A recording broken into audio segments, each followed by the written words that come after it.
So once again, I'd like to welcome everybody here to the Albert Hall. This is the 7th year that Shri Mataji has come here, seventh year in succession that Shri Mataji has given a program in this place. And when she was discussing with us whether she should come this year or not, one question that she was asking us is, what happens to all those good people who come to listen to me at the Albert Hall? What happens to them afterwards? And we had to say, well, Shri Mataji, a lot of people come to listen to you give your talk and give self-realization. Yes. But mostly after that we don't see them. And really we were unable to give her a satisfactory explanation as to why that should be.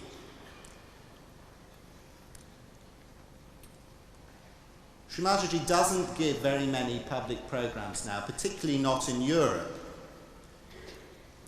And we have to ask ourselves, I think, why is it that in England, where after all she was living for almost 20 years and giving lots and lots of programs, why is it that she's still coming here?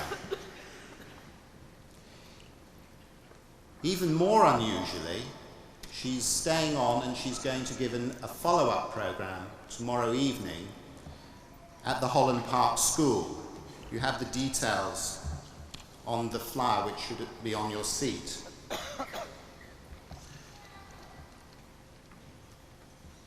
So my feeling is that she is really trying to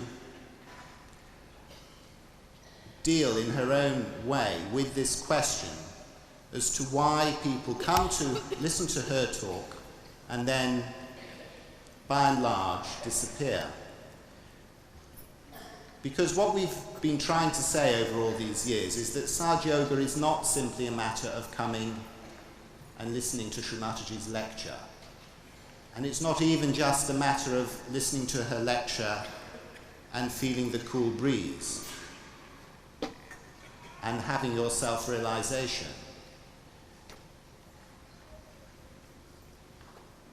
That is given to us without any effort. That is what Sahaja means.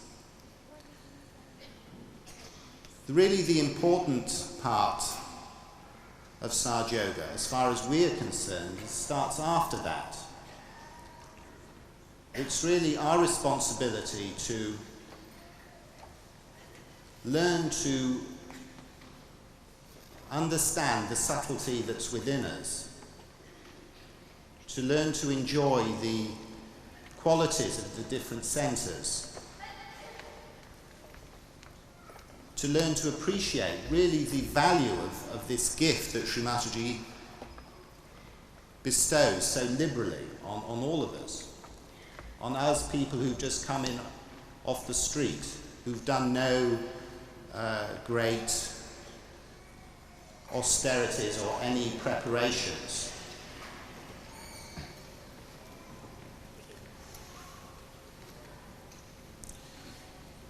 So this is a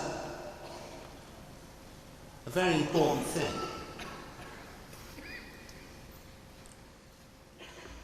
So I can't think of the last time that Shri Mataji has given 2 programs in succession. So obviously we all of us who've taken part in preparing this evening, very much hope not only that you yourselves will come back tomorrow, but that you'll bring friends and relations, and as many people as possible. Then following on from that, on Tuesday the 14th, at the same place, at the Holland Park School, there will be another program where Shri Mataji will not be present, but we, the Sahaja Yogis, will conduct that program, and we want you to join us, in the sense that Sahaja Yoga is very much your own personal experience. It is not an academic subject, it's not a case of learning anything by rote. It's not a case of accepting what anybody says to you, not even what Shri Mataji says. It is very much your own inner experience. So in order to achieve anything, in order to develop, you have to allow yourself the opportunity to have that experience. If you just come here, feel the cool breeze and go away again, then there's no opportunity for any inner growth to take place. And Sahaja Yoga really is a process of inner growth.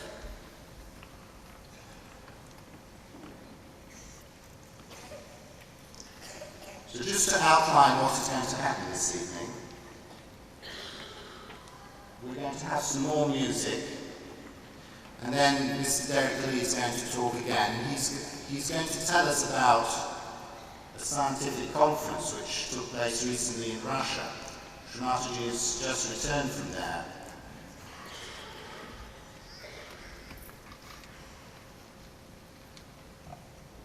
Then there'll be some more music, I think.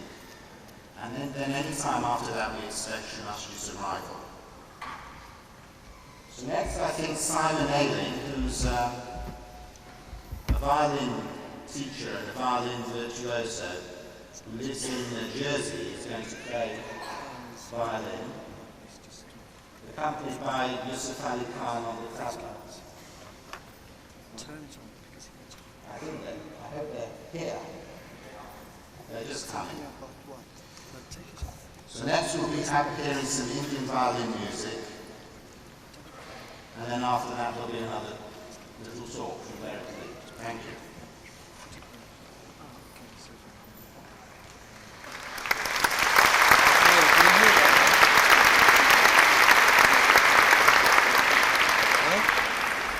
It's a bit better, we'll keep it open.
thank you very much, Simon Ailing and Yusuf Ali Khan. And you can feel with that music how it's very, very clearing. This is ancient music. It's very restful on one side, and it's very exciting on the other. So it's absolutely perfect music to bring us into the centre and to get us into a balanced frame of mind. Now, I won't talk to you for very long. Shrimati has asked me to talk about two things briefly, so that she doesn't always have to give the same introduction. So, one of the things I'll do is to introduce you to the subtle system. You can see up here on the slide projector an image of the inner instrument, the subtle instrument, with which we become very familiar as we practice Sahaja Yoga. Discover all the qualities of that system, how we can benefit from our knowledge, how we can cleanse it, and how we can expand and develop our awareness of the powers that we have. So I'll do that second. But first, Shrimati asked me to say something about the scientific conference, which she was honorary chairperson of last month in Moscow. It's a good example of Shrimati's humour, because David Spiro is a scientist and I'm not at all, but she asked me to talk about the scientific conference, so it's a bit of a test really. Maybe it's so that it won't be too complicated, it won't be too long. Now, the conference she was at had a particular paper in it which we were interested in by two academicians, one Mr. Akimov and the other Mr. Shipov. And these two gentlemen are working on a particular area which is called torsion field theory. Now this sounds very erudite. I can't say that I know a lot about it. I'll just tell you the little bit I've learned and why it's interesting for us. They describe various fields of energy that we know about. There's the gravitational field, the energy of gravity. There's electromagnetic field of energy we know about. And there are various other fields of energy. But torsion field, they say, we know very little about. And it is interesting for us because it's a kind of energy, they say, which acts as a sort of interface between the material world and mind. It's the sort of energy where we can see that mind can influence matter. Now we know that the Russians have for a long time been interested in what you can call esoteric science, or non-mainstream science, alternative science, and they've done all kinds of research in telekinesis and thought transference and so on, because they're interested in a very open way in the subtle capacities of human beings, and they see the future in the development of those powers, because they're cheap. If we can find out how those powers work, then we can transform ourselves in the world, we can get perfect health and so on, through our own powers. We don't need to employ huge amounts of money for that sort of research. And of course they're very interested in Sahaja Yoga, because precisely this is a yoga which gives transformation, which gives health, increasing health, power over ourselves, and so on, which helps us to transform society. Exactly the kind of program the Russians are interested in. So these gentlemen are working on the torsion field, and their work is interesting for us in two ways. First, and this is quite a complicated bit, they have a theory of mind which is interesting for us. So they have proved, they say mathematically, with an algebraical formula, that there must be absolute mind. That is beyond what we call our mind, that's our ego and our superego, our conditioning, the subconscious and so on. There must be something which is called absolute mind, or absolute zero, absolute nothingness, or absolute everything. It sounds quite complicated, but this is what they say. This mind is absolute everything because from it everything comes. And it's what we would call in Sahaja Yoga the collective unconscious. So if you see this image of the subtle body, you can imagine that we are within the collective unconscious, within absolute mind. So that all the marvellous ideas that we have as human beings, all the marvellous energies and actions that we can perform, come to us from that absolute mind. Now it's fascinating for us to see modern science arriving to a process of logic. That's something which the yogis intuited and knew by first-hand experience thousands of years ago. That there is a universal mind and all the ideas we have come from it. And they quote a phrase from scientist Roger Hazelgrove, who says that it's like a giant data bank. There is a giant data bank where all knowledge is already there. And we just have to find out how to plug into that data bank. And then we can have any knowledge we choose. That knowledge is already within us. So that's a marvellous discovery in modern physics, which points to the truth of ancient knowledge and knowledge that Shrimataji also teaches. Now, the other aspect of their research, which is interesting for us, is the practical application of the torsion field theory. Now, it's got two parts to it. One is to do with improving the qualities of metals. Now, this really doesn't concern us, apparently, with yoga, but Mr. Akimov explains how he has experiments in which, using torsion field energy, he can incredibly improve the qualities of metal to make them stronger, harder, more resistant, and so on. So this has a wonderful application in the future, that by using this area of energy, which comes under the control of our mind, we can improve the quality of metals. But the second part of their findings interests us most of all, because in fact in that part of the paper, Mr. Akimov used photographs of Shrimataji. And these academicians have been studying photographic phenomena of the human aura, of energy fields. And they've studied thousands of photographs, trying to find evidence of aura, of energy, which can be captured on film.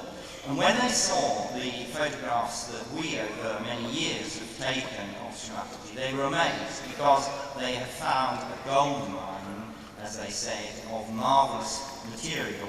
Now, if we can have the first slide, I'll show you the kind of photograph that I'm talking about. These are some of the really early pictures that people took, and were surprised to find these pictures of Shrimataji full of light. And here is a whole series of them. Shrimataji was talking in a village in India where a Muslim saint had lived, and it was a very holy place and full of a deep sense of peace and serenity and spirituality. And there's a whole series of images where light is shown coming down onto her sasrara at the top of her head. Can we have the next slide? Just later in her talk, similar light coming down. So the person was just clicking away as the talk went on. Next slide. Similar to the first one, completely bathing Shrimataji's head in light. And finally, the next slide, Shrimataji said, "That's enough." And she actually said those words, "That's enough now." And the light then stopped. So the photograph thereafter didn't show any more light. Now, we were interested when we saw this, we thought maybe the light had got into the camera, but it was interesting that the light only settled on her head. It's clear in a way we should say that such photographs could be tricked. We know that nowadays, certainly with computer-aided technology, we can interfere with images, we can modify images, but we want to assure you that's certainly not the case. These are quite old pictures, we've not interfered with them, we have no reason to, because Sahaja Yoga is its own proof. Later tonight when Shrimataji is here, she will ask you to feel for yourself all the marvellous energies which are there. So we don't actually need photographic proof at all. And then, of course, we've got nothing to gain by it, because, as you know, no money is charged for Sahaja Yoga, you won't make any money out of it. So we've got no reason to falsify these pictures. And you can see the sort of people we are, just ordinary people. We're not here to make anything or to ensure anything which isn't so. So these are our honest showing to you of images that we've seen.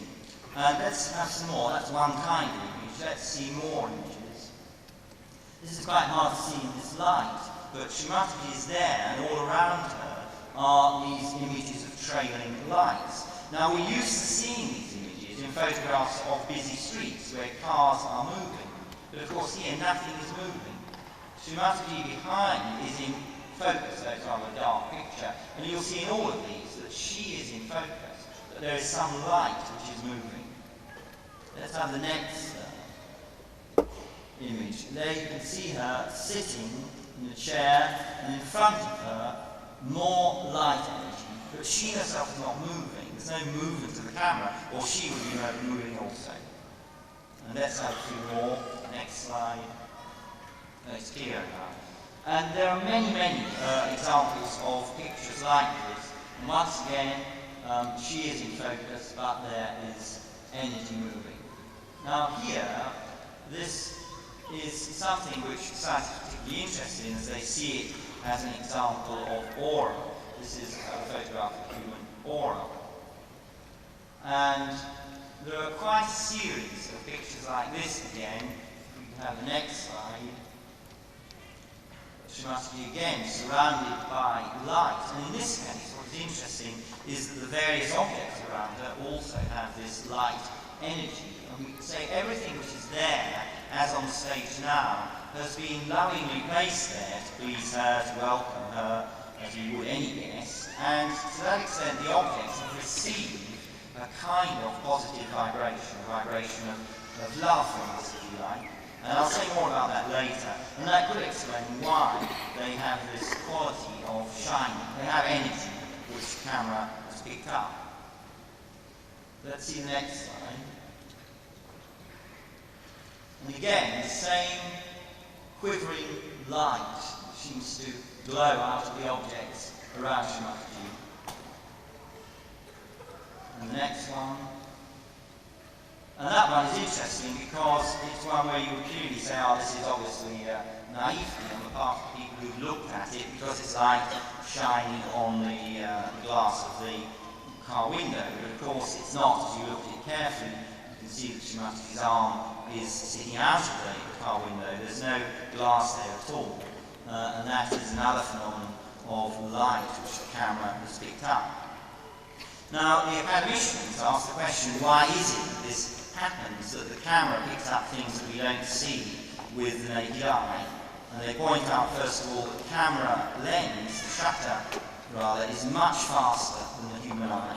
It can see things which are momentary, which we can't see. That's the first thing.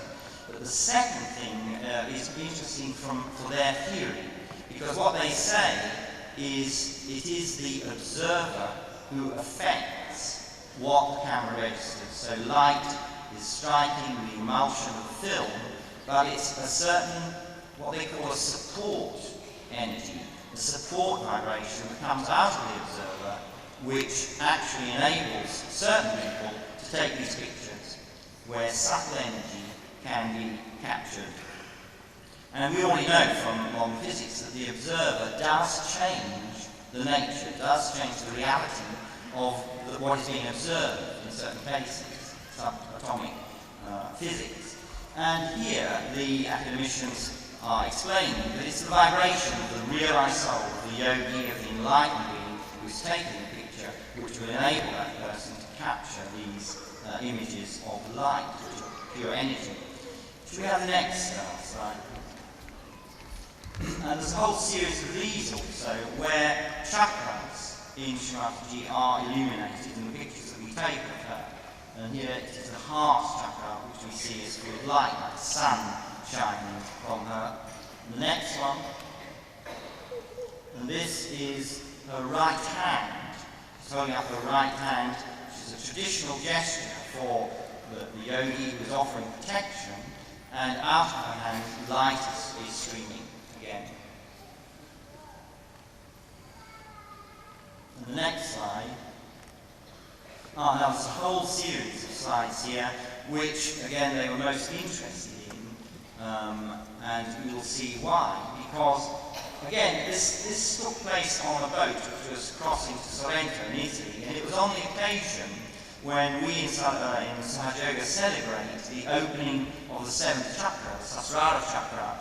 It was around the 5th of May when we celebrate the moment when Shrimataji actually opened her own Sahasrara chakra and enabled us also to enter that higher space, that higher form of awareness. She can take us there. Now this is on the boat going over to Sorrento, and the cameraman took the first shot, and you can see now in this shot we should notice some landmarks which are going to be interesting later when the images begin apparently to break up under the force of the light which is coming from them. So on the left we see the white boards of the bench there, which you'll see later. There is Shrimataji in the centre with a red shawl, and the gentleman in front of her who has a bald head. So those are the landmarks, and we'll see those landmarks hopefully as we go along. So let's go to the next image. And you can see already, apparently, the outlines of things are beginning to break up. There is energy moving there, which could at this stage be a shaking camera. But let's go on to the next image. Now, you can see the most extraordinary effect here. The bench is still there on the left. You can see an image in the front, which is the gentleman's bald head, still there.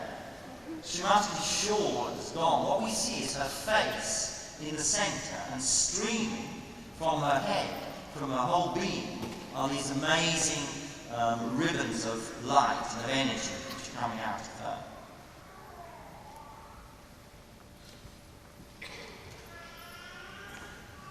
So everything else there has been obliterated. All we see is the amazing energy flowing out of her head and her whole body. Let's look at the next image.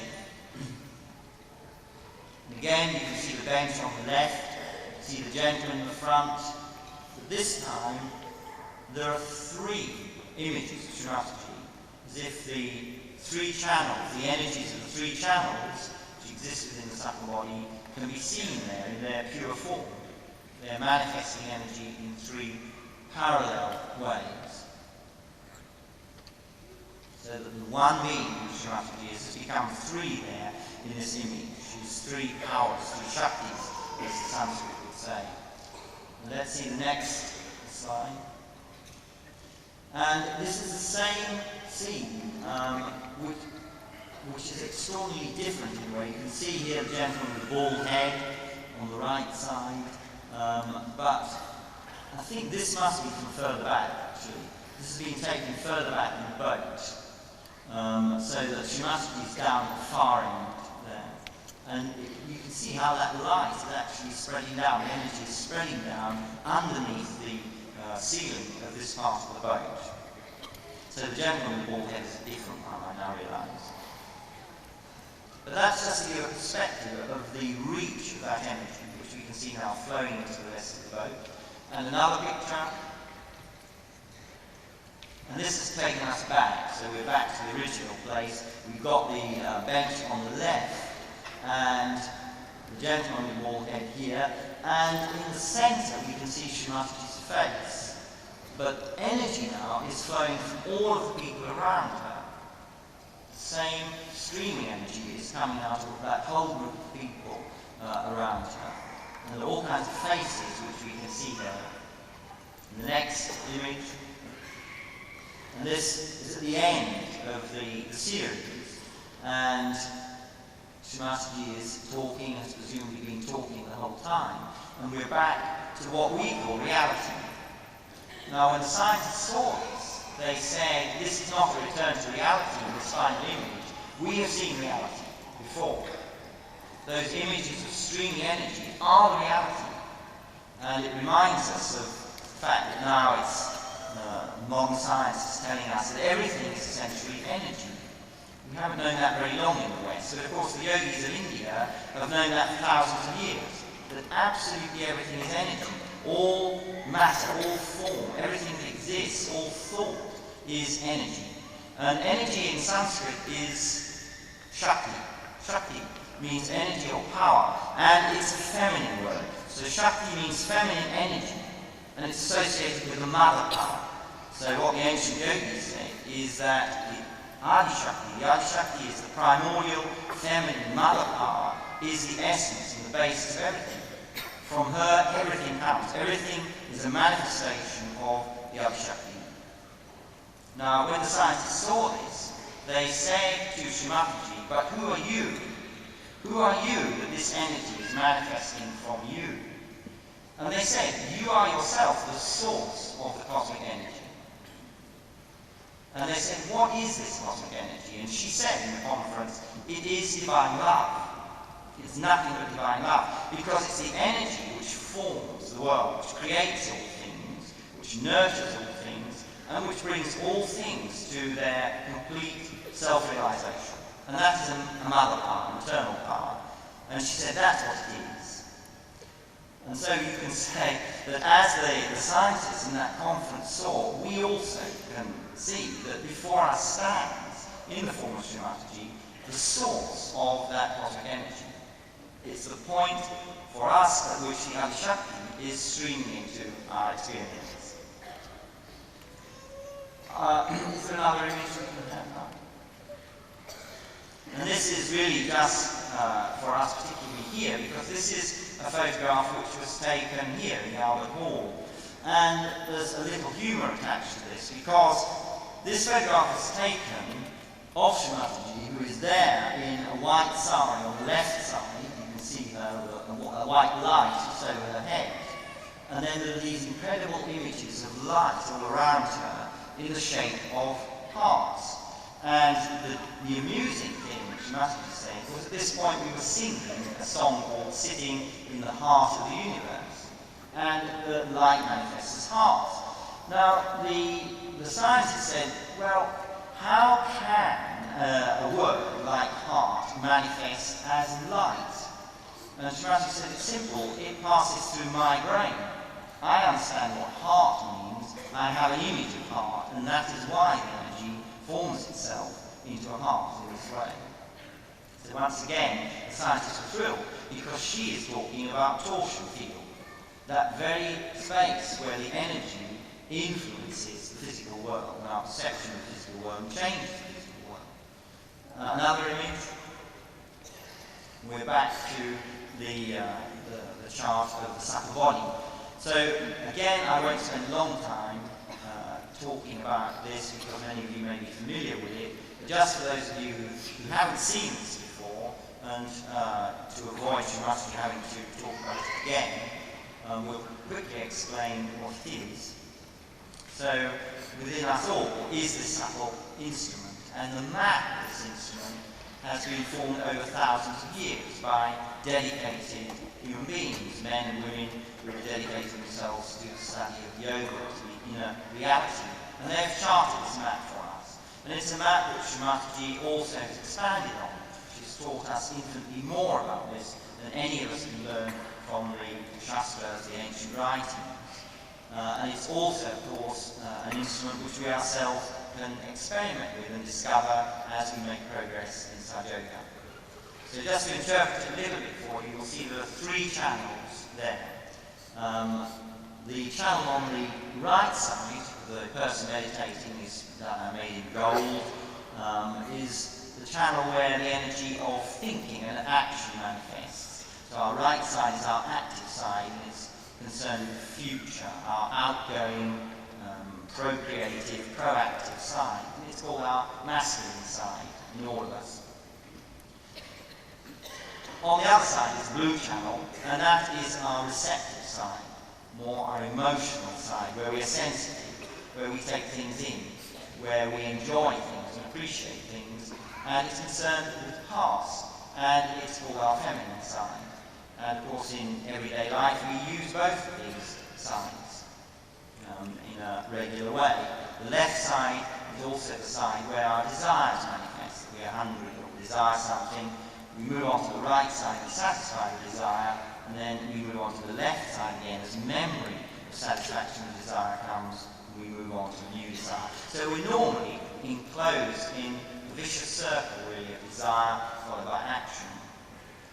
Now, the central channel, which is shown in white there, and which you see is broken in this circle in the centre, is it's called Sushumna Nadi in Sanskrit, and this is the channel of our spiritual growth. It's the channel of our evolution,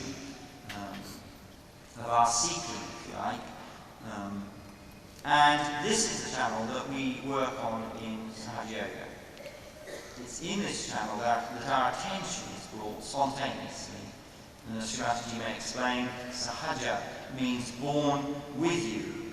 Sahaja means born with, and it means spontaneous, natural. It's a yoga where you don't need to spend 30 years doing terribly difficult things in order to achieve an insight. It's spontaneous. It's your birthright. You can do it. It's normal and natural that your attention should come into the central channel and that you should have the highest consciousness.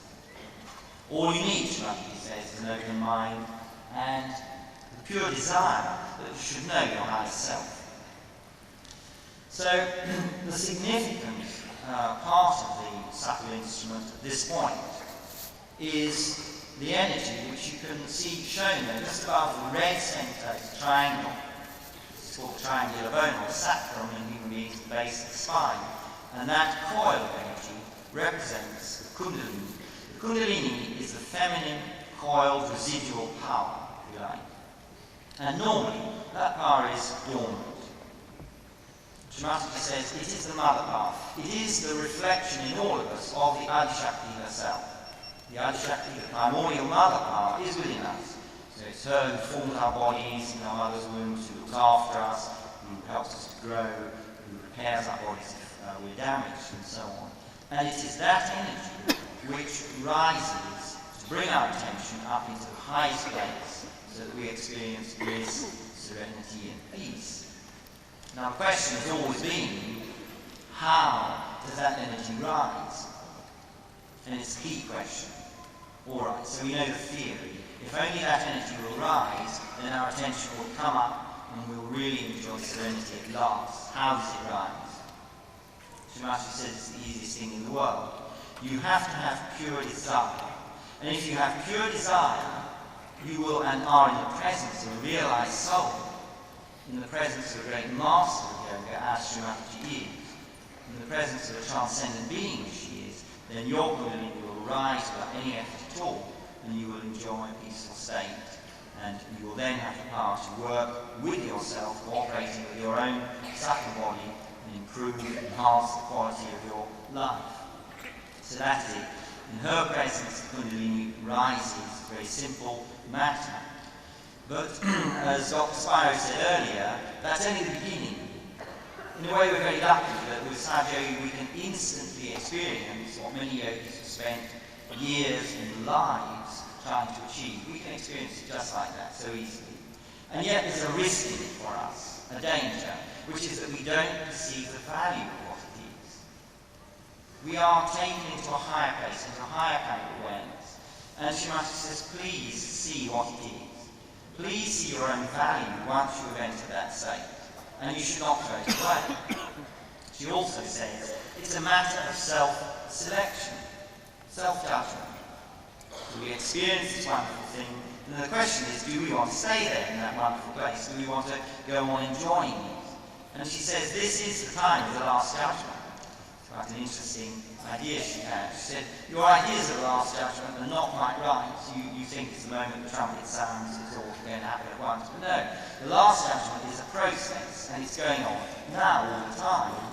And we are choosing whether we want to exist in a higher kind of reality or whether we want to descend into a kind of material being.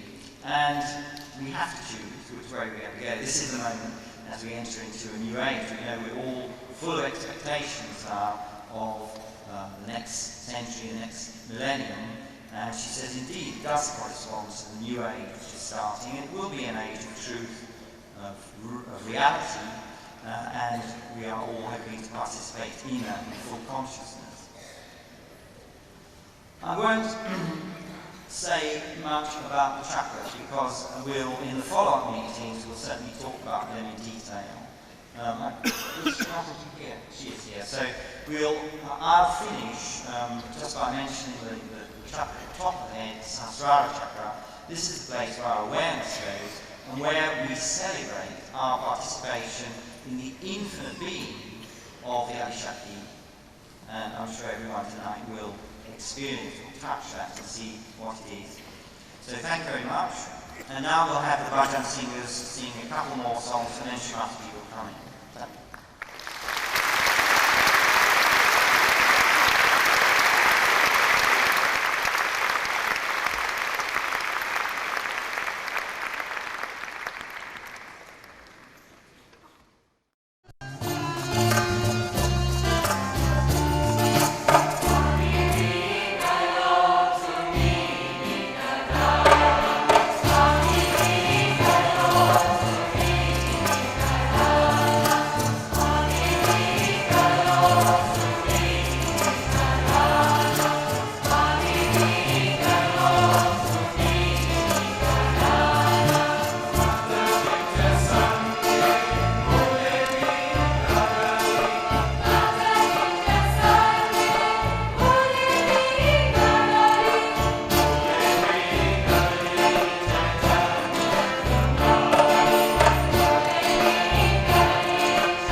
I bow to all the seekers of truth.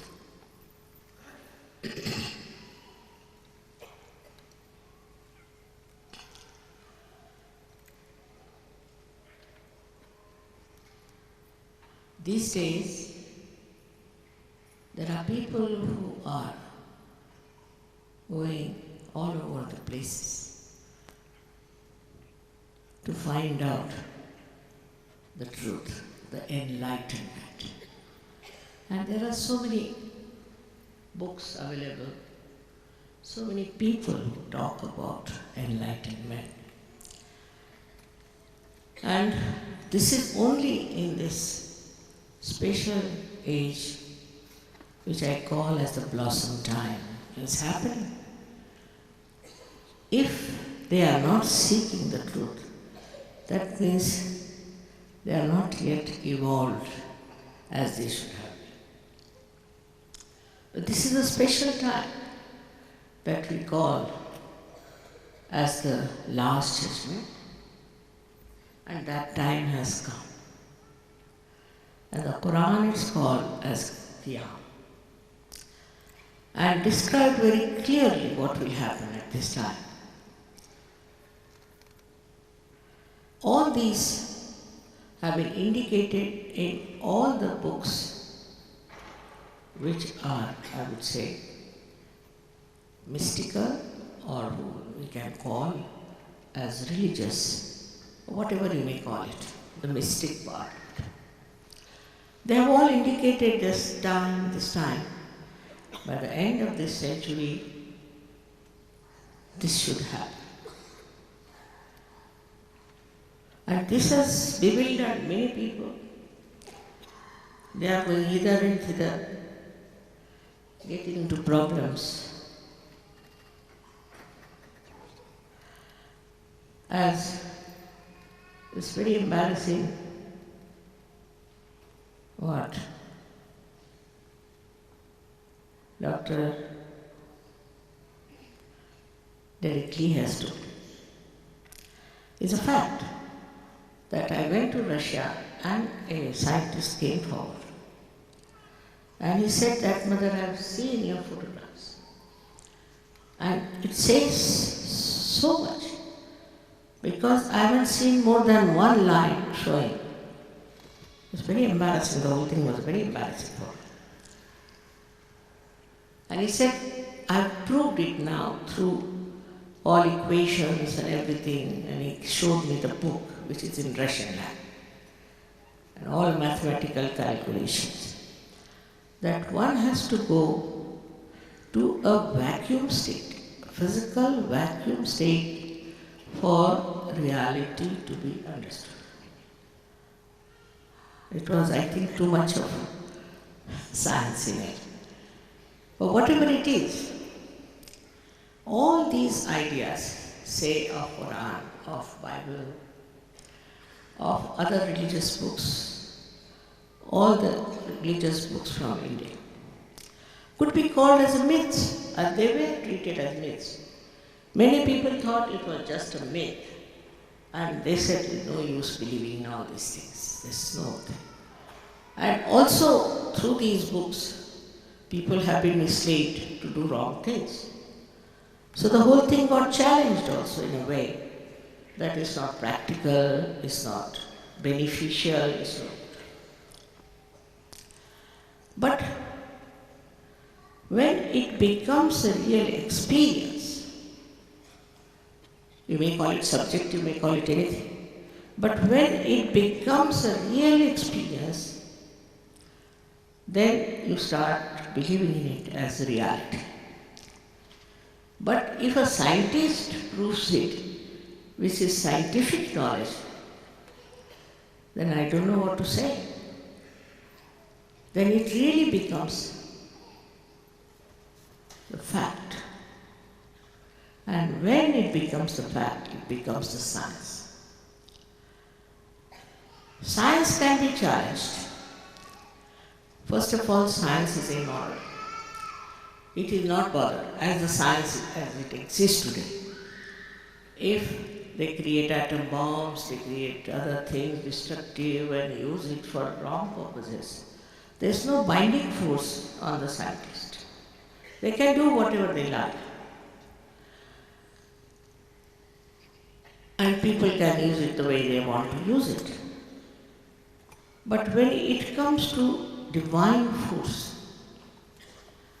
the science is perfect, I must tell you. You cannot challenge that science. You cannot. Everything that you know through the science of Satyavada, you can easily verify it. For example, firstly, it is said that your physical elements disappear. It's a fact. Without any money, without any fees or anything, just you get cured of your troubles. And when you get cured of your troubles, then you are amazed how through your own power you have been cured.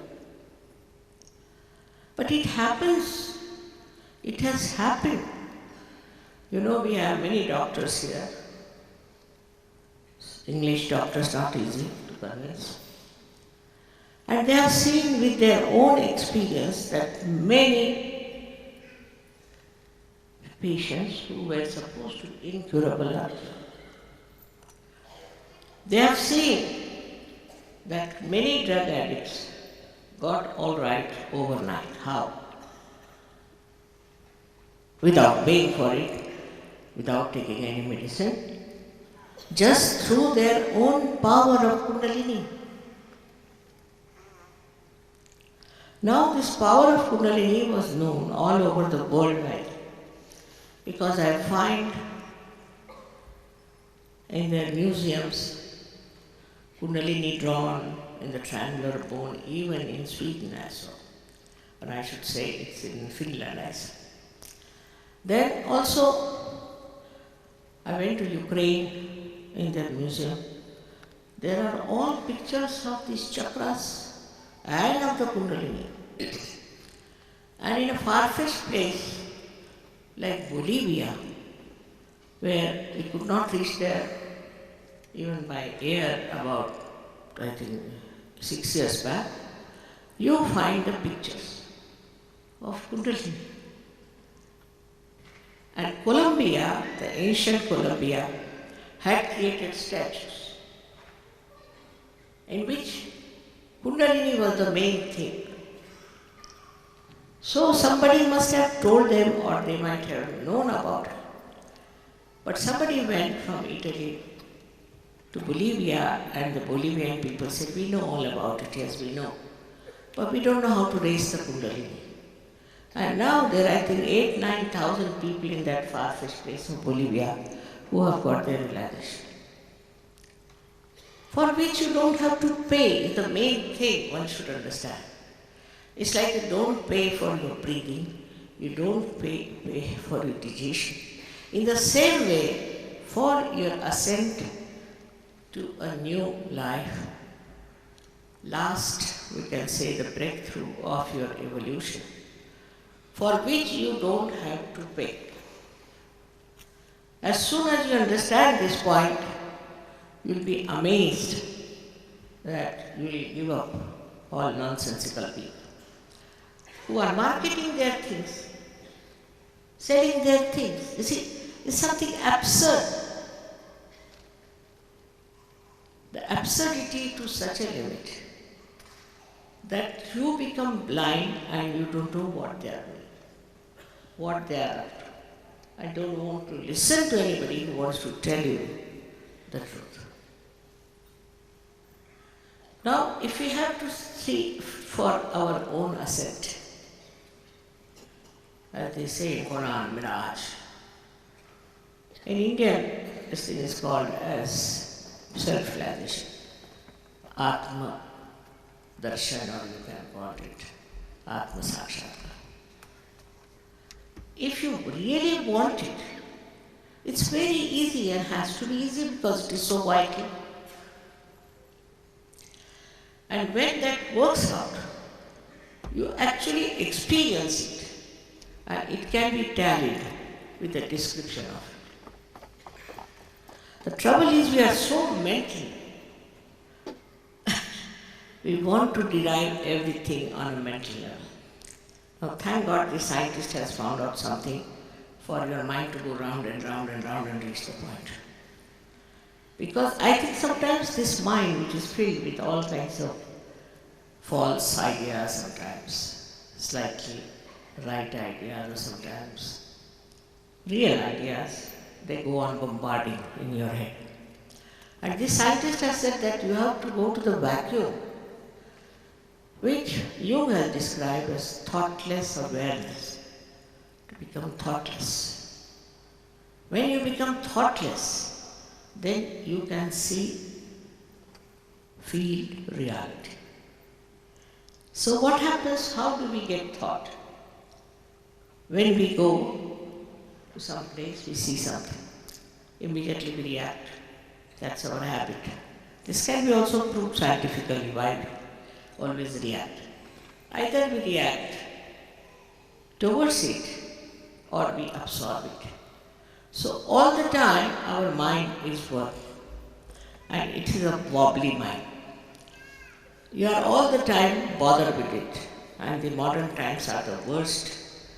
Though this is the special time, as I said, because this is the time when people think the most. And this thinking goes on acting in such a way that they suffer from all kinds of diseases. Also, sometimes this mind doesn't tell you that this is wrong, that is wrong.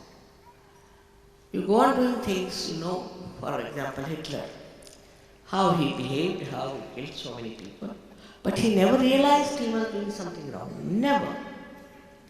Ultimately, he killed himself because he was afraid that he'd be caught, but not that he repented. So they go on doing wrong things all the time without knowing that they are doing wrong things. Now to say this is sin, that is sin, only fills people with fear, that's all, and guilt. But actually, when you become the self, in the light of the self, you know what is right and what is wrong, what should be avoided, what is not beneficial for you. You just know, because you know about yourself. You get the self-knowledge. That is, you can feel your centers are being told to you on your fingertips. This again is said in the Quran, that at the time of Qiyamah, the last judgment, your hands will speak. But whole thing gets perverted sometimes by using it for a wrong purpose. That's how we have destroyed sometimes the real knowledge, the subtle knowledge of our being. It's nothing to stand for hours together on one leg in Himalayas, torturing your body. You don't have to torture your body at all. People think that if you have to perfect yourself, you must torture. This body is the temple. What is the use of building temples after temples when you cannot build your own temple? This body is the temple, and why should you torture this body? You must look after this body. Look after with love, with respect. And then only you will realize how important it is to have a body. All these funny ideas, of renunciation and all, false kind of approach, is not going to help.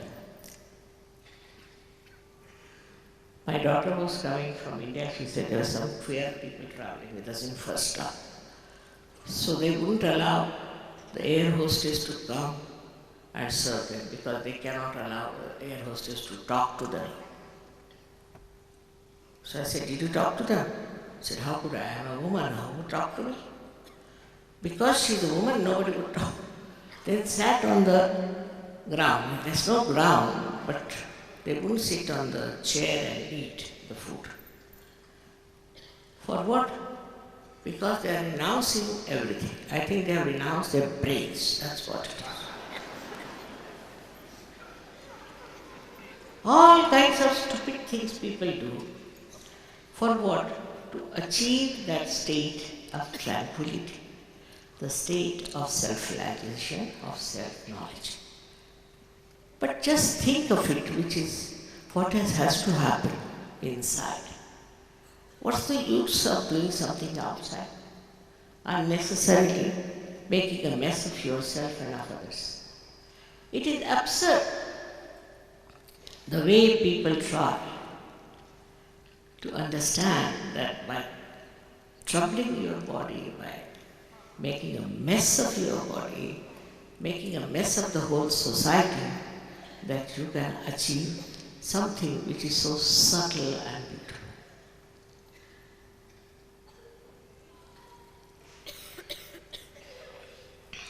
Now the scientists call this all-pervading power, as I say, of divine love, as cosmic energy. Now they may call it by any name. But it's nothing solid. It is love. It is love of God.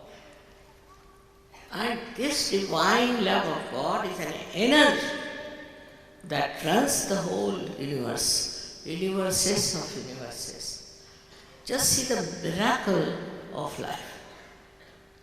All that is managed by this energy of divine love.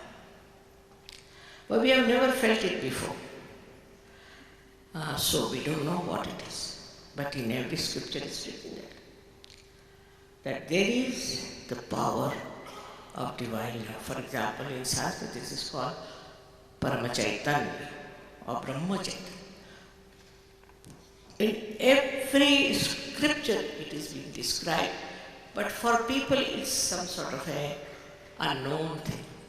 But now with science, if it can be proved that the whole universe is managed by this energy which thinks, which understands, which loves.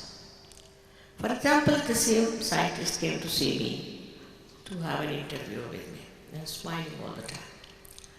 And he asked me very interesting questions. One of them he asked about a picture he had seen, where, here in this hall, they were singing the song, Sitting in the Heart of the Universe. And all over me came heart, heart, heart, heart. Just like a doctor would draw the line of the heart. So many hearts drawn with the rays of light. And he asked, what is this, mother? How do they know that they are singing this song? I said, because I know, so they also know. Precisely how do they do things?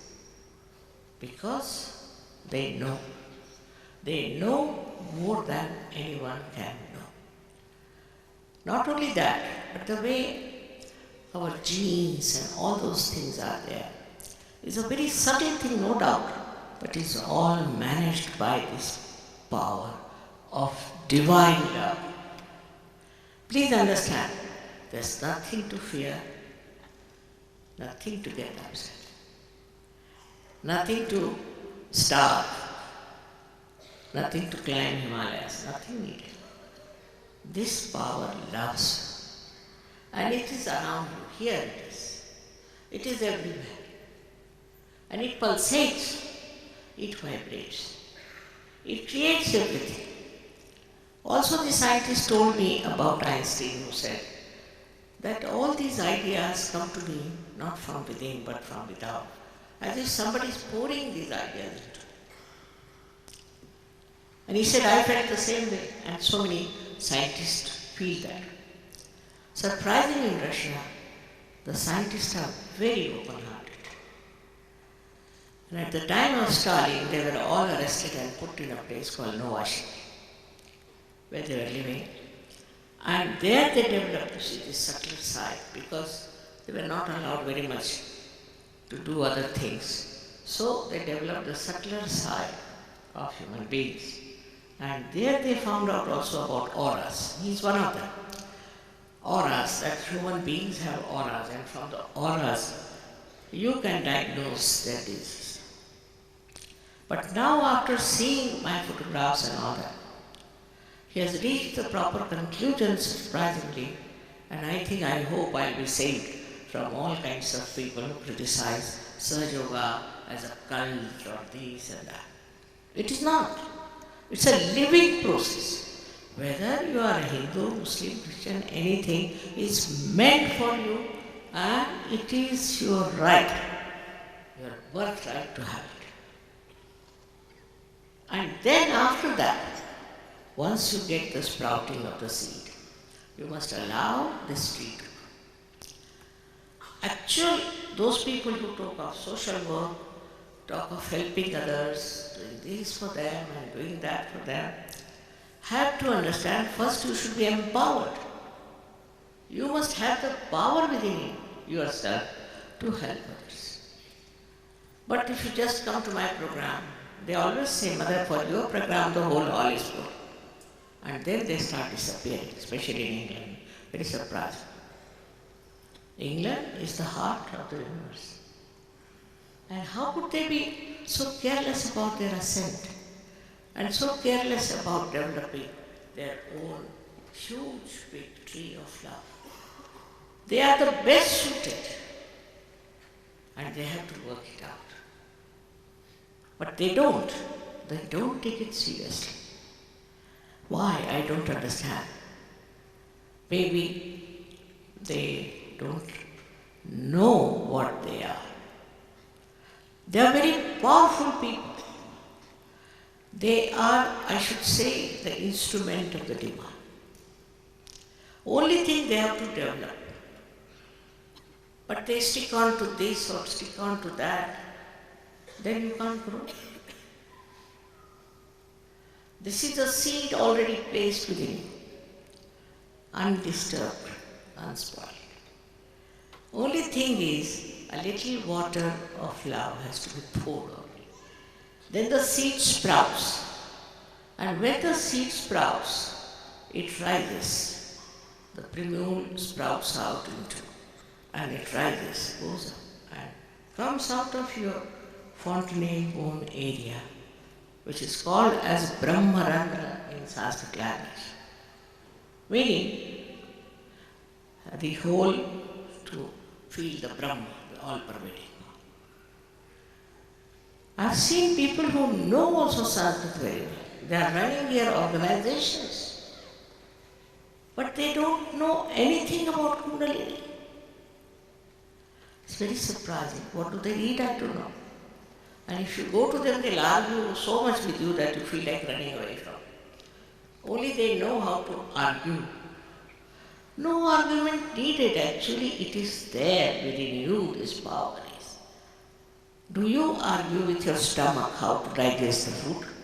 And even if you do, will the stomach understand?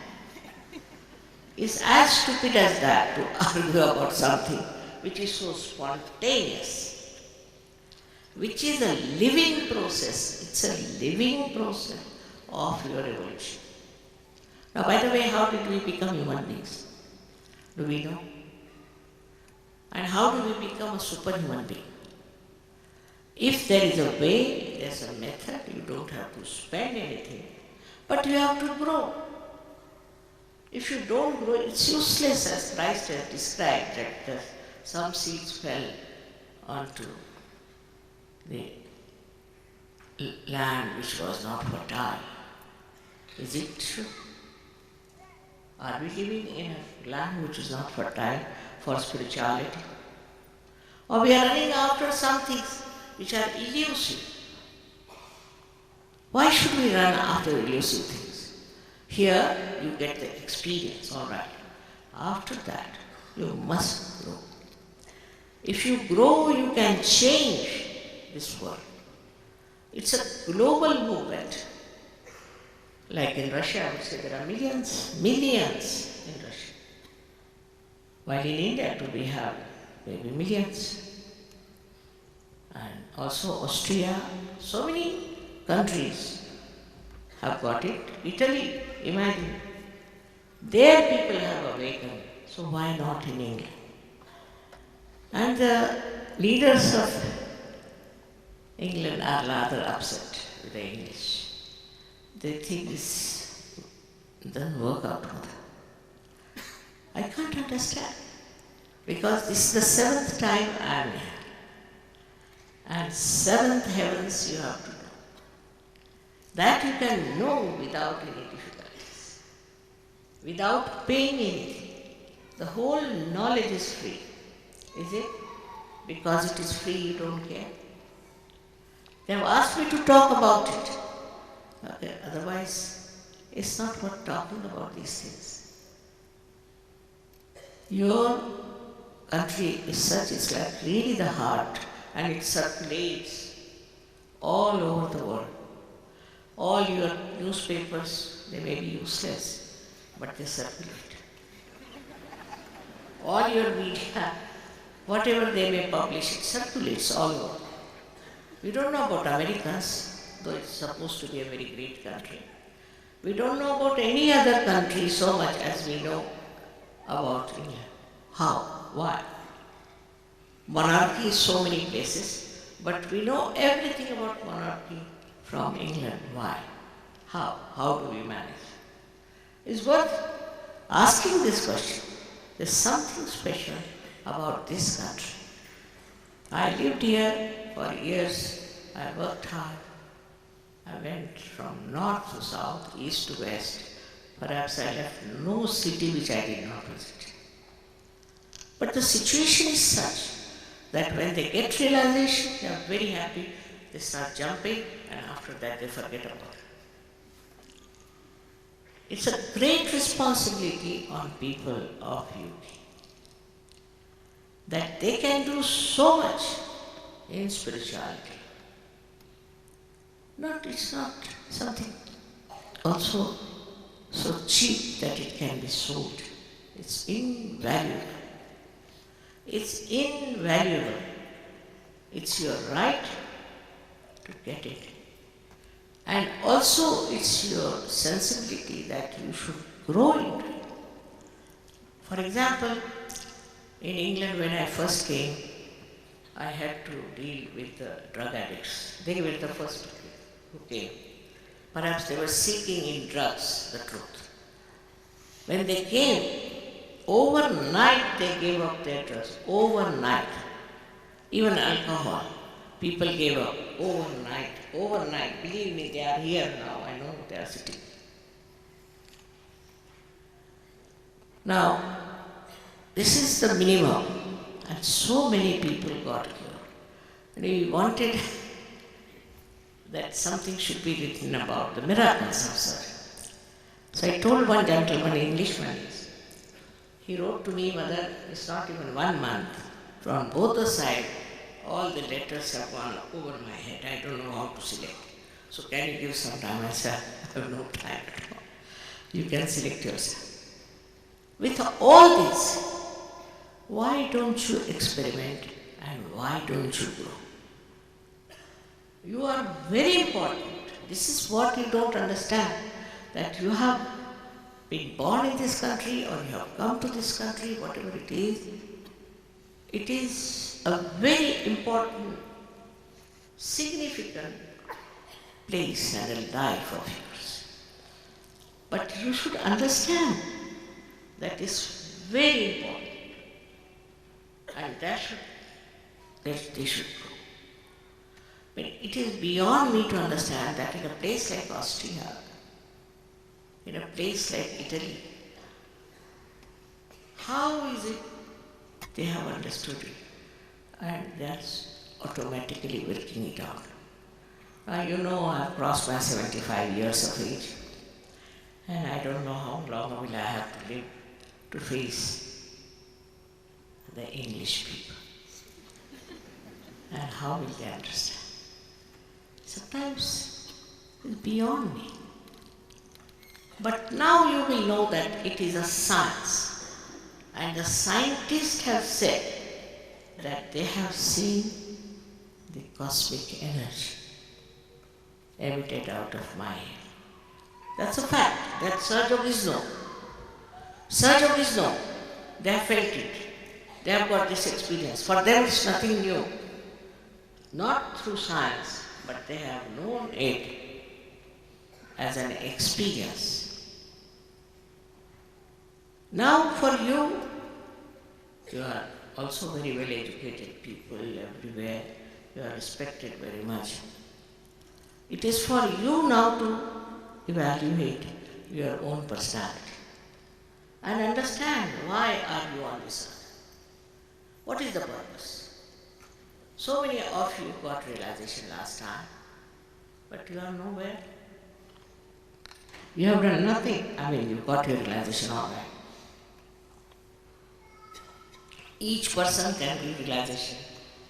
Thousands of people. If he gets out of his own, I should say, own ideas. And this can do such a lot of good to the whole world. Formerly in America, it was terrible because all kinds of funny people went there to make money. So they told me, if you don't ask for money, mother, in America nobody will come. They have to pay for it. Otherwise they don't value it. I said, but sorry, you cannot, how much? You tell me how much should I charge? How much do you charge for your mother's love? Then you tell me how much you charge. And then we can work it out. And it was surprising that it hit their heads. Now it's better.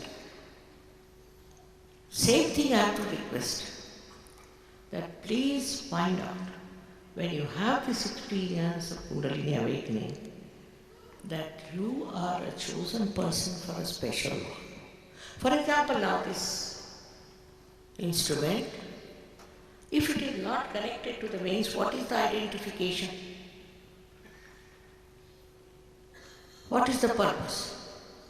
That's why then people become hippies, they become these, then punks, because they have no identification. But the identification is only one, that you are the spirit. That's the truth, and it has to happen to you, that you are the spirit.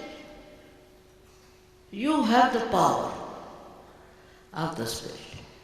In the light of the spirit, you start seeing. Start seeing and understanding so well about all the problems that are in the whole world and your own problems also. It's not only self-knowledge, but also global knowledge of a very subtle nature. And that is all is within you. All this horizon is there waiting for you to read it. But I don't know why people have no confidence or no understanding. Anything can be done, but first of all you must have the pure desire to become that. Forget about everything else. For example, this power of which decides the triangular bone. This bone is called the sacrum. Means the Greeks also knew that this is a sacred bone. This power is of pure desire. And if you have the pure desire, you can become so dynamically aware of yourself and aware of it. I was surprised that in a far-fetched place like Russia, we have to always take a stadium. You can't do it in this hall, you cannot manage that. How is it in that country it is working? Because of communism perhaps. They were so oppressed that all the search started going inside. But just in such a short time I was surprised. These people, how did they get it and how did they develop, and they are still developing, all of them are developing. And only I am the person allowed in Russia now to go and preach. This is also another thing. This ignorance that we have, the problems we have, physical problems, mental problems. It will all be controlled. Now there's a new disease, as you know, Alzheimer. How it comes? If a person is extremely aggressive and torturing people doing this, when he gets old, his brain deviates and only that bad stuff start working, and that person who is suffering is not aware. And you cannot cure it also. But in the lifetime, if you get your realization and you become absolutely peaceful within yourself, such diseases cannot touch you. They cannot disturb you. And you become a loving, beautiful person. You don't have to bother about what he earns, what the other person has got a personality, this, that, nothing. It's just a subtle love you feel for everyone. For everyone, whatever religion he may belong, whatever country he may belong, whatever problems he may have. Can you believe in a place, in a country like Turkey, Surge Yoga spark like this? There are 2,000 Turkish people who are meditating, and their Prime Minister's wife came to see me just to get her realization. Now what is so great about it? They say Ataturk was their leader and he is the one who has led the path. Why? You had such great people, William Blake and so many, Shakespeare, this, that. They were all realized souls. Their poetry is not just to read, but to read between the lines what they are saying. It is very important now, I request you, at the end of this century, that once you get your realization here, please grow, become more collective. Certain funny ideas I heard and I was surprised that the hall is not all right. That's nothing to do. It's something that happens inside, something that works inside and gives you that beautiful feeling of being the self. As a result, your health improves. You become mentally a very satisfied and a very balanced person. All your stress, this and that disappears. Thirdly, you look much younger than what you are because inside you are young. Fourthly, you understand this. You love others. You love to do things for others. And all these stupid problems of fighting with these, taking revenge on the person, killing somebody, is all disappears. That is the name of God. All these stupid ideas which has created the global problem will disappear. The time has come. And it is the last judgment. I think the levels are changing. Those who are chosen, I should say, this path of divine love are going higher. And others who are negative are going downward. They are getting exposed. Everywhere they are getting exposed. They'll be exposed. Now it is for you to decide which way you want to go, what you want to have. I think this is the first time I am saying this to you. I've never said this way. I told you what you are so great, this, that, and this, that. But despite that, if you don't realize your value, it's wasted. So when you become the spirit, then everything changes for you. I'm surprised how people start understanding the follies of their brethren, sisters, who are forming a big society, things like that. For example, they give up drinking. When they give up drinking in France, surgeons were thought to be mad because how can you do without drinking? And now the French are taking to Sir Yoga very much. Imagine French are much more than they are here. And they are saving money because they are not wasting on anything. No drugs, no smoking, no drinking. But we don't say don't do it because otherwise half of you will go away. But it just happens to you. For example, if there is light, you can see everything clearly. Whatever is destructive, you just don't do it. But whatever is constructive, you accept and work it out. Such love and such affection. For example, these people who were singing were from all over the world. They were not only British. Especially the British, very difficult to learn Indian languages, impossible. And look at them how they are singing. And not only that, but singing Indian classical music, which is a very difficult. I didn't teach them.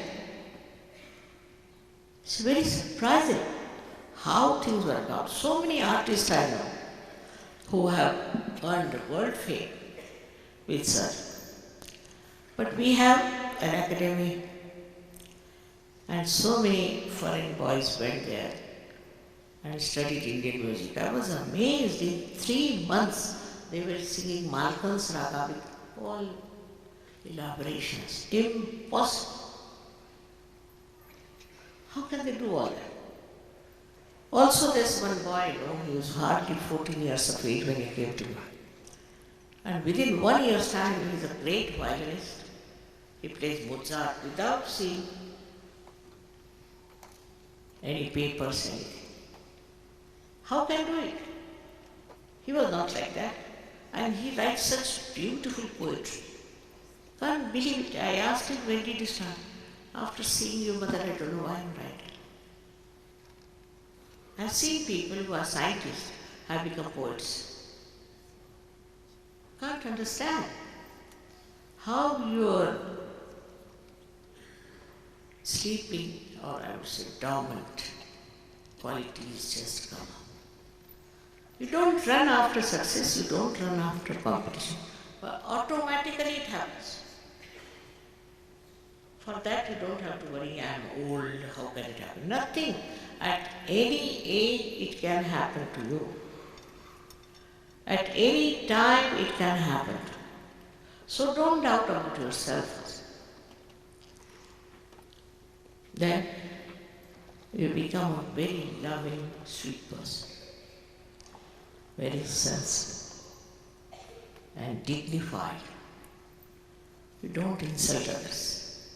Don't trouble others, but you help, you share the difficulties of others. Suddenly you find you have become a part and parcel of a great collective which is working in the whole world. It's very surprising how you have brothers and sisters all over the world, and wherever you go they give their life. Have you seen such a family? Beautiful people. So I have to make a request. Today, of course, I try to do self-realization if possible. It works out. But you must respect. You must respect and you must grow. All the saints have talked about it in India. Now we have here lots of people from, say, Punjab.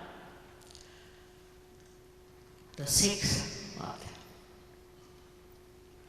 there. And all his books have been described for such. He himself, Guru Nanak has said, Sahaja Samadhi Lago. He has used this word, all of them have used this word. But Indians who are here, I don't know, they say we cannot digest Sahaja. They can only digest Pamusha. Very surprising. It's very surprising how this materialism has come. But does it give happiness to anyone? Does it give joy? Does it give friendship? Full of jealousy, competition, all nonsense is going on. You overcome all that just like this. You enjoy everything. If somebody has a good furniture, all right, it's a very nice carpet, all right, so what you do? You look at it, you enjoy. You enjoy whatever is created beautifully. You don't think about it, you don't react. The reaction is that there's joy. What a beauty it is. You don't think who has made it, how much it will cost, nothing. Become thoughtless. And thoughtless awareness is nothing but such a pouring sense of joy. Joy which is neither happiness or unhappiness, but singular. You cannot describe it in words, but you can really feel it inside yourself, that joy of being the self. And that's the time has come for you to get it. We are also here for that. And this is the special time when it is going to work out. Now you feel also the collective consciousness, that you can feel on your fingertips the chakras, the centers of other people. And who is the other? On your centers you can feel your problems, in the same way you can see the problems of others. If you can cure your own centers, you can easily cure the centers of others. Without any money, without any fuss, without anything. It's very, very simple. It is all built in within. All this is built in within. And this built-in power starts work. You don't have to do anything. It's all there. For example, you see so many lights there. You switch on and you get all the lights. But you know how to switch on. It's all built in. Again I say, don't have to stand your heads, don't have to break your necks, nothing. As you are wonderful. And this is your own individual mother. She is your own. She has no other child. And she knows everything about you. As you have in the tape, you see. She knows your past. She knows your aspirations. She knows you very well. And she's the one who's going to give you a second birth. She's your mother. She loves you. Now there are books saying that if you have the Kundalini, she disturbs you. It's a modern ones. Where they say they burns you. She's your mother. Have you heard? I mean, maybe these modern times anything is possible. But can a mother burn her own child? She has been waiting for ages to give you this realization. For ages she is within you. And now you don't give her a chance to give you your second birth. How can that be? You will understand that all these great incarnations who came on this earth have helped to build up this. They are all there within you, all these centers, which you will find. And all these fights going on stupidly in the name of God or anything is nonsense, because they are all one. We are only fighting. So all your global problems, all your fighting problems, all your family problems, the word problem disappears. It happens. It must happen. Because you are specially blessed. And you are the Spirit. This collectiveness gives you the feeling of oneness with others. Not out of jealousy, not out of greed, not out of any carnal love or anything, but it is just pure love, which you have not experienced. All the perversions drop out. But you don't become sort of an abnormal person on the street, you see, walking with your closed eyes. No. You become an enlightened person. Absolutely normal. You dress up normally outside, you can live with all right. But then you understand what is your dignity, your decency and everything. It's no show outside of your achievement, but you know within yourself. You also know who is a realized soul. And then you meet. There's such a connection. Has been always. But now it becomes obvious, evident, and you can work it out. The most important thing is that your brain opens out like this, like a lotus. It opens out. All the problems of brain drop out. How many diseases there are of brain? I wanted to know, so there's such a big book. I said, my goodness. More than the petals we have in the brain. And it can happen to anybody in the modern times. It's very common. It's awaiting at your door, sort of. All these can be solved. Absolutely, you can be saved, you can be protected. And every time you will be feeling this, you're protected. There's somebody to protect you, to encourage you to look after. Who is that? That is this Param Chaitanya. That is this. They call it Ruh. They call it the all-pervading power of divine love. They also call it the cool breeze of the Holy Ghost. You feel cool breeze on your fingertips. It's all written there in all the books, but symbolically so people don't understand. Once it happens, then you are in another world. Such miracles, such help, and such protection. It's a thing where you feel you can never be drowned in the ocean of this mad world, because now you are in the ocean of joy. You are enjoying. And this is what you have to have. But you must grow, all of you must grow.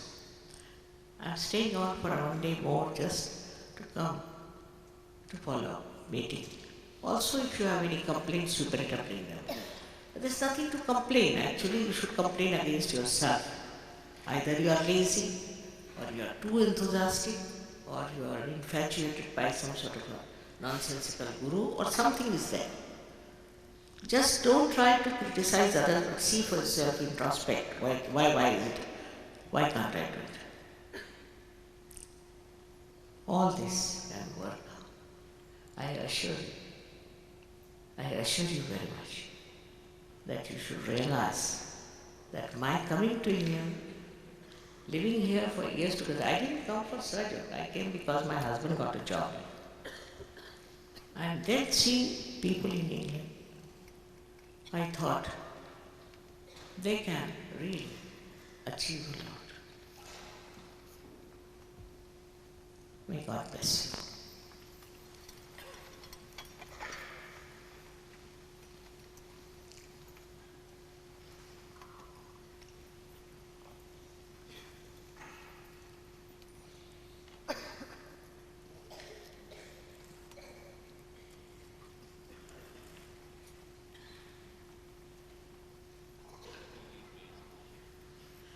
Derek is asking me better give them realization. I know they are ready to get it, but they have to grow. That's the point I am telling you. He feels quite helpless and he doesn't know what is the matter with him. I told him, you grow some beard, mustaches. Maybe a better idea. Might be they are used to things like that. It's nothing external. It is the internal beauty that we have to know.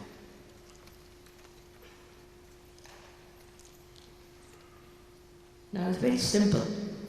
If it doesn't shock you, I'll tell you there are 2-3 conditions. The first one, is you have to take out your shoes if it doesn't shock.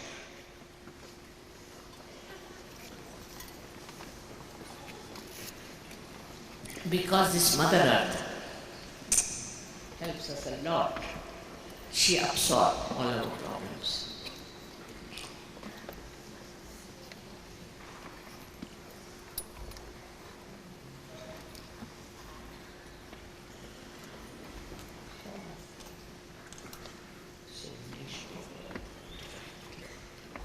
All right.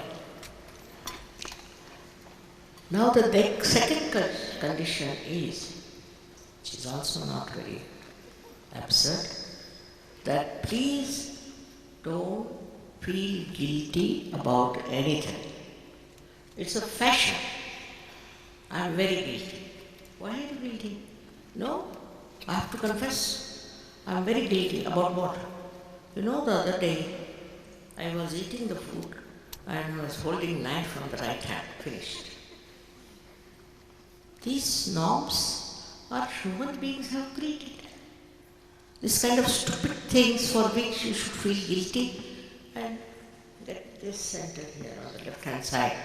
You get spondylitis, also angina. It's fact. So not to feel guilty. What are you guilty about? If you were guilty, you would have been in jail, not here. So please, first of all, forgive yourself completely. You are not guilty, I assure you.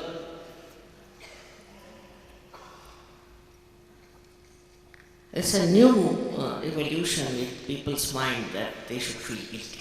Finished. If you are guilty, when it happened, you should have done something about it. Forget it. Why are you carrying that load on your left Vishuddhiya? It's the second one.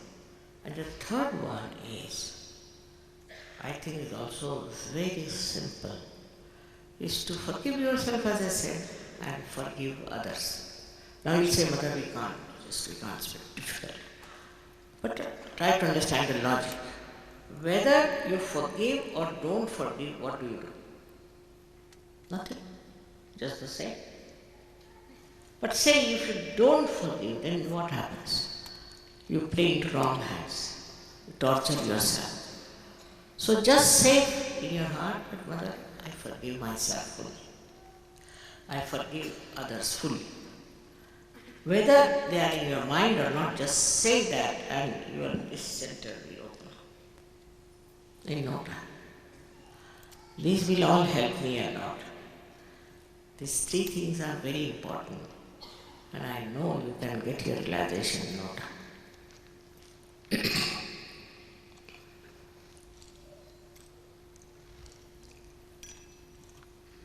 So to put your hands like this towards me, like this, just simple, as if you are asking for self-realization like this. Need not be higher, just whatever is comfortable. People can't believe that sitting in the hall, how can I get realization? But you deserve it. You get it because that's the time, and because you are seekers. Don't doubt yourself, please. Have your hands like that. Now you can close your eyes if you want to. If you don't want to close, don't close your eyes. Because there's no mesmerism going on. At least I close my eyes. Now, put the right hand towards me and put the left hand on top of your fontanelle bone area.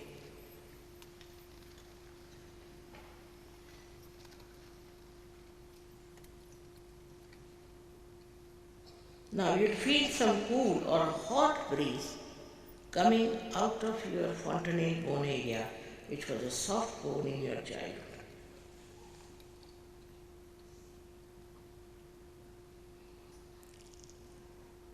Don't put your hand on top of it. You have to put it away from you, and you can move the hand to see yourself. Don't say that you've got it unless you have got it. We are not to cheat ourselves. All right. Now please put your left hand towards me and put the right hand on top of you. You can bend your head, that's better. You bend your head and with the right hand you see.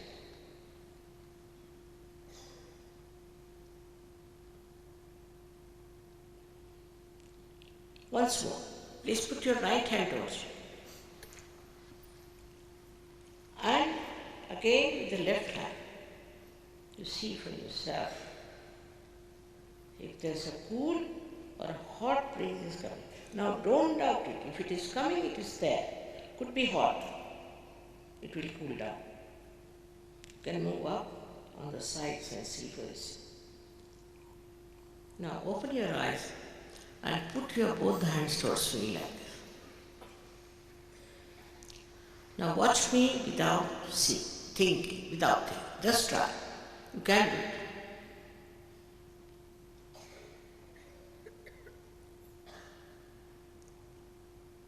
Huh? Now, raise your both the hands towards the sky like this, push back your head. And ask any one of these three questions 3 times, any one of them. First one, Mother, is this the cool breeze of the Holy Ghost? First question is this the cool breeze of the Holy Ghost? Second question is, Mother, is this the all-pervading power of divine love?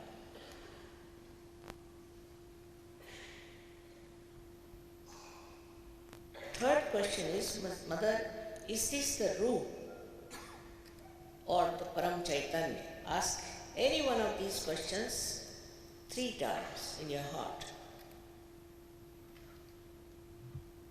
Now again, put down your hands, that's all.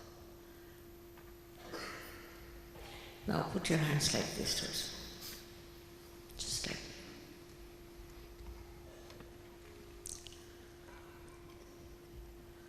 All those who have felt cool or hot breeze on their palms, or on their fingertips, or out of their fontanelle bone area, please raise your both hands.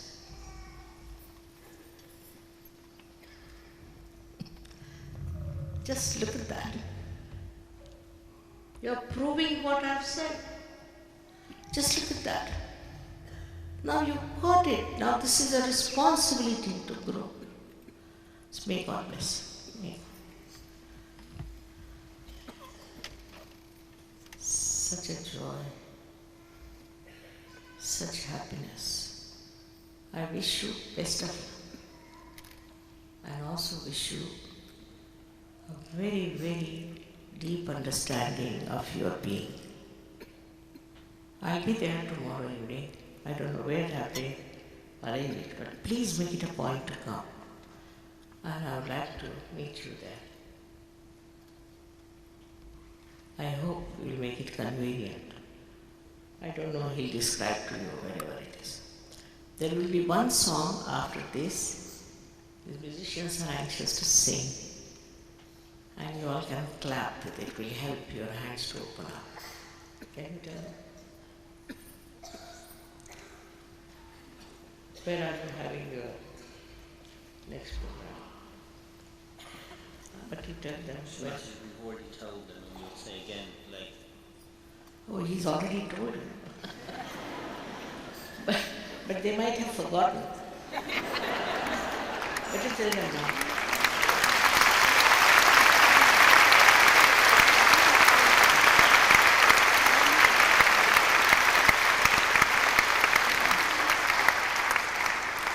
In case you've After forgotten. realization, they should be told. Before realization, if you tell anything, it's forgotten. No. So this is new knowledge for you now. Sri Mataji will be there tomorrow evening in the Holland Park School, which is in a little cul-de-sac called Airlie Gardens, A-I-R-L-I-E, Airlie Gardens, and that's off Camden Hill Road. You'll find it in the A to Z WA, near Holland Park Station and High Street, Kensington. Time is 7:30. See you there at 7:30.